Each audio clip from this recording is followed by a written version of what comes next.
رسول اللہ صلی اللہ تعالیٰ علیہ وسلم نے ارشاد فرمایا کہ جو شخص 3 لڑکیوں کی اس طرح پرورش کرے کہ ان کو ادب سکھائے اور ان پر مہربانی کا برتاؤ کرے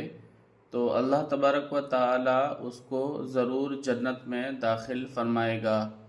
یہ ارشاد نبوی سن کر صحابہ اکرام نے عرض کیا کہ اگر کوئی شخص 2 لڑکیوں کی پرورش کرے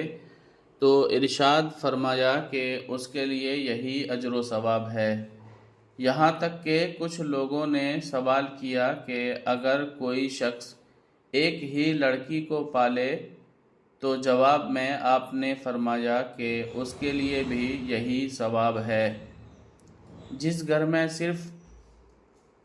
بیٹوں کو ترجیح دی جاتی ہے